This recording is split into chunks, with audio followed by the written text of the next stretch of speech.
If you ever go back to old Nintendo 64 games, expecting it to feel ancient, only for it to completely humble you within 5 minutes, that was me with 1080 snowboarding. Because in my head, the game was just that snowboarding game on the N64. It was one of those titles you vaguely remember, seeing at a cousin's house, where someone screamed at the TV after crashing into a tree at 90 miles an hour. I remember the announcer yelling 1080 like he was witnessing the end of civilization, and I remember the game looking weirdly realistic for Nintendo standards. But I don't remember this game being this hard. See, modern sports games kinda train you to expect instant gratification. You pick up the controller, the game throws sparkles at your face, your character moves like they weigh 6 pounds, and within 10 minutes you're doing triple backflips while unlocking a gold-plated Battle Pass snowboard sponsored by Mountain Dew and cryptocurrency.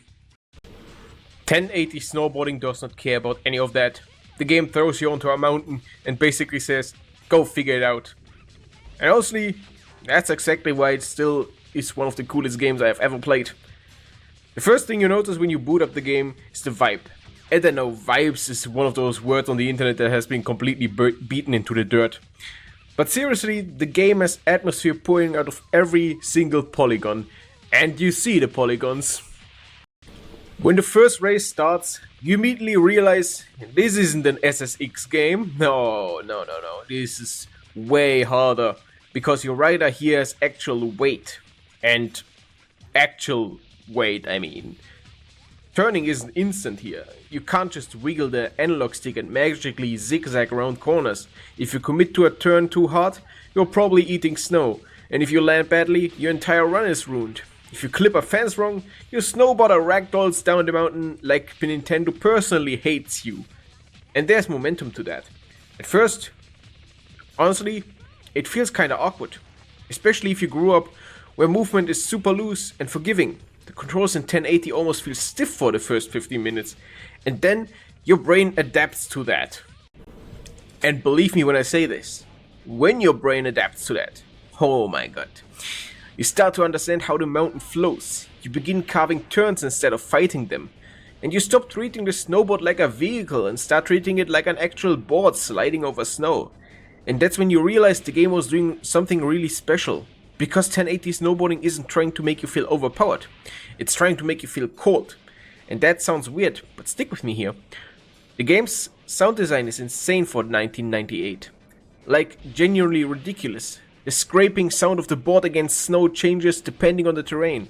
Ice sounds sharper, powder sounds softer. The wind starts howling when you pick up speed. Sometimes the music fades back and all you hear is the board cutting through snow. And somehow, through an N64 game, it creates a physical sensation. You can practically feel the winter coming right out of your TV. And that's the thing that surprised me the most replaying it today. How immersive it still feels, despite looking like a box of triangles exploding in your face. Because, yes, visually, it is absolutely an N64 game. The trees look like cardboard. Character models are blocky enough to legally count as Minecraft prototypes. Half the distant textures resemble someone smearing peanut butter across the screen. But the atmosphere is still working here. Actually, I'd argue it works better now because there's something weirdly cozy about the old N64 graphics. The fog, the crunchy textures, and the stiff animations. It all blends into this dreamlike winter aesthetics that modern games almost never have.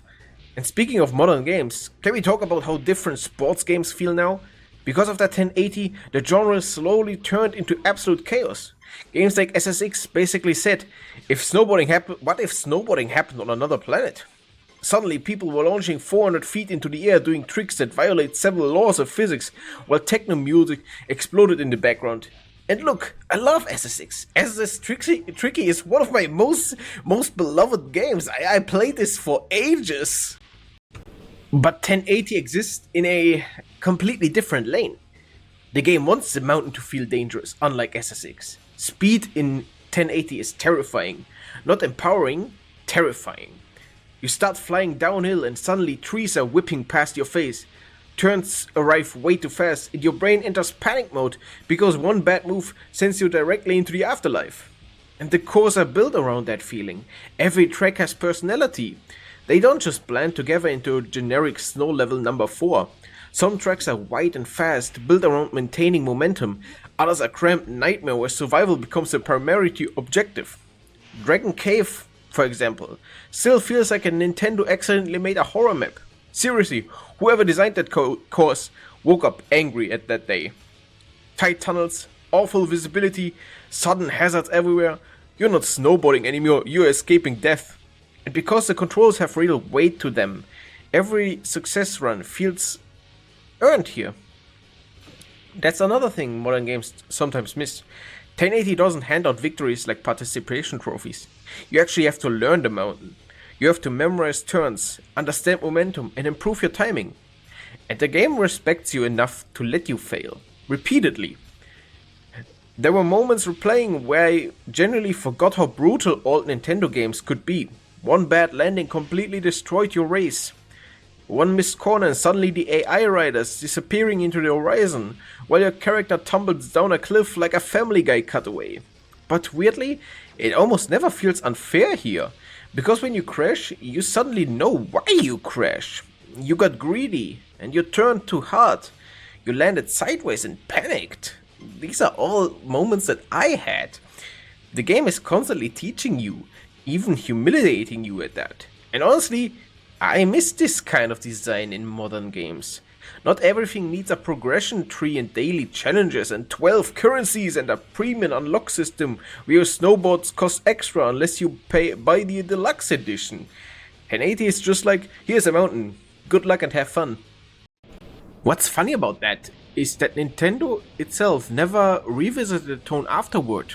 1080 might genuinely be one of the coolest games Nintendo ever published. Not cool in the artificial corporate sense, where executives desperately try to intimidate youth culture, but cool because the game feels confident and understanding. It doesn't need mascots throwing punchlines at the screen every 5 seconds. It just lets the snowboarding speak for itself. Revisiting the game today also highlights how much sports games used to rely on mechanical identity rather than branding. Modern sports titles often live or die based on licenses and presentation packages. 1080 had none of that. No massive sponsorship deals, no celebrity athletes carrying marketing campaigns, just strong mechanics and atmosphere. So we can clearly say 1080 sits in the sweet spot between realism and fun. It's grounded enough to feel immersive, but exaggerated enough to stay exciting. And Nintendo absolutely nailed the pacing too. Some races become weirdly meditative. You're just carving through snow while wind rushes past you and the mountain stretches into the distance. Then suddenly you hit an icy section at full speed and your survival instincts activate instantly. The game constantly shifts between calm and panic. That rhythm keeps it engaging even now, even by today's standards. And honestly, replaying it made me kinda sad that Nintendo abandoned this style of games, because 1080 might genuinely be one of the coolest games ever made by Nintendo. Nintendo almost never makes games like this anymore. It's only Mario. Mario and Donkey Kong is the only thing they know how to do. And that sequel, 1080 Avalanche, was fun, but it leaned hard into arcade speed and lost some of its original identity. The first game remains special because it feels restrained. It lets the mountain carry the experience. And that's probably why people still remember it so fondly decades later. Not because it was the biggest game ever made, not because it had revolutionary graphics, but because it understood the sensation, it understood speed and atmosphere. But that's all I have to say about this game. It's a very fun title to play. I hope you enjoyed it. My little retro review. And I hope I see you in the next video. Bye!